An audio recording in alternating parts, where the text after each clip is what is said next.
ఐబొమ్మ రవిపై మరొక 3 సెక్షన్లు జోడించారు సిసిఎస్ పోలీసులు. ఇప్పటికే రవిపై 10 సెక్షన్లు పెట్టారు. ఇప్పుడు ఫోర్జరీ సెక్షన్ కూడా జోడించారు. ప్రహ్లాద్ అనే వ్యక్తి పేరుపై PAN card, bike licence, RC తీసుకున్నాడు రవి.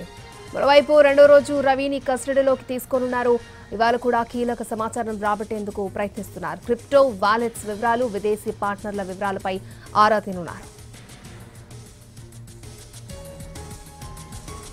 నిన్న ఫస్ట్ డే కస్టడీలో కీలక విషయాలు రాబట్టారు పోలీసులు. రవి బ్యాంక్ లావాదేవీలపై ఆరా తీశారు. ఐబొమ్మ వెబ్సైట్ ని నడిపేందుకు ఐపీ అడ్రస్లు ఎలా మార్చాడు, ఎక్కడెక్కడ ఉంటూ పైరసీ సినిమాలు అప్లోడ్ చేశాడు అనే వివరాలను సేకరించారు.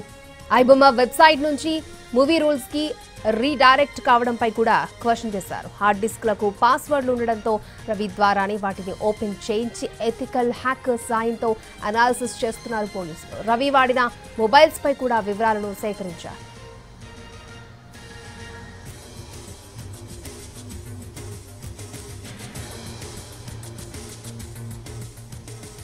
ఇప్పటికే రవిపై 10 సెక్షన్లు పెట్టారు. ఇప్పుడు తాజాగా మరొక 3 సెక్షన్లు జోడించినట్టుగా తెలుస్తోంది. ముఖ్యంగా ఫోర్జరీ సెక్షన్ కూడా యాడ్ చేసినట్టు తెలుస్తోంది. పూర్తి డీటెయిల్స్ మా ప్రతినిధి రాధాకృష్ణ అందించడానికి లైవ్ లో మనకి అందుబాటులో ఉన్నారు. రాధాకృష్ణ.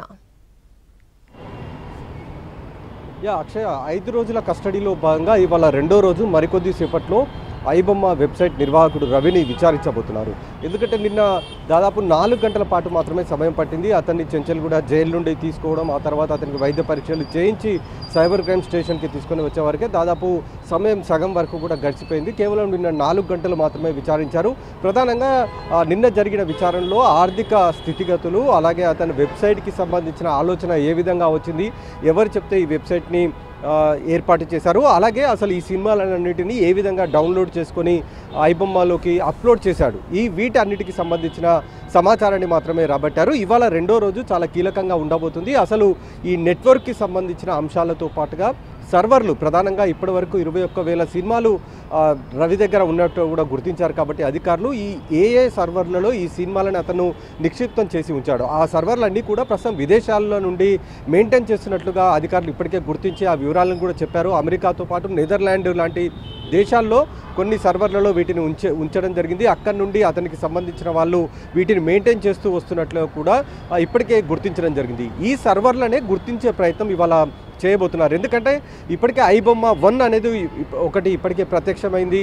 ఇంకా ఇలాంటి నకిలీ ఐబొమ్మకు సంబంధించిన వెబ్సైట్లు అన్నీ వస్తూ ఉన్నాయి. కాబట్టి ఈ సినిమాలన్నిటిని కూడా అసలు వెబ్సైట్లలో కనిపించకుండా ఉండాలంటే ఈ సర్వర్లలో అప్లోడ్ చేసిన సినిమాలన్నిటిని కూడా డిలీట్ చేస్తేనే మిగతా వెబ్సైట్లకి లింకు ఉండదనేది కూడా అధికారులు భావిస్తున్నారు. అలాగే ఇప్పుడు కొత్తగా ఒకటి సోషల్ మీడియాలో ఒకటి ట్రోల్ అవుతున్న పరిస్థితి కూడా కనబడుతుంది.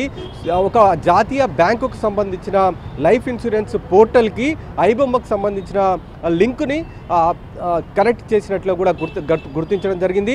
ఒకవేళ ఎవరైనా సరే ఆ బ్యాంకుకు సంబంధించిన లైఫ్ ఇన్సూరెన్స్ పోర్టల్లో కనుక ఐబొమ్మకు సంబంధించిన డీటెయిల్స్ కనుక ఎంటర్ చేసి అది నేరుగా ఐబొమ్మ వెబ్సైట్కి రీడైరెక్ట్ చేస్తుంది. అంటే ఒక పక్కా ప్రణాళిక ప్రకారమే రవి ఈ ఒక జాతీయ బ్యాంకుకు సంబంధించిన ఇన్సూరెన్స్కి కనెక్ట్ చేసి ఉంచినట్లు కూడా అధికారులు గుర్తించారు. కాబట్టి దాన్ని కూడా ఈరోజు వివరాలు సేకరించి వాటిని ఏ విధంగా రిమూవ్ చేయాలన్న దానికి సంబంధించి కూడా ఇవాళ ప్రయత్నం చేయబోతున్నారు. దీంతో పాటుగా ఈ బెట్టింగ్ యాప్లకు సంబంధించిన ప్రమోషన్ అంశంలో ఇతనికి ఆ నగదు లావాదేవీలు ఎక్కడి నుండి జరిగాయి, ఎవరు ఇతనికి బ్యాంక్ అకౌంట్లలో లావాదేవీలు జరిపారన్న దానికి సంబంధించిన కూడా సమాచారం ఈరోజు అయితే రాబట్టబోతున్నారు. ఇప్పటికే మనీ లాండరింగ్ సంబంధించిన సెక్షన్స్ కూడా ఉన్నాయి. కాబట్టి ఇప్పుడు ఫోర్జరీ కేసు, అలాగే ఈరోజు విచారణ ముగిసేలోపు ఫారెన్ యాక్ట్ కూడా నమోదు చేయాలని సిసిఎస్ అధికారులు భావిస్తున్నారు. అక్షయ్.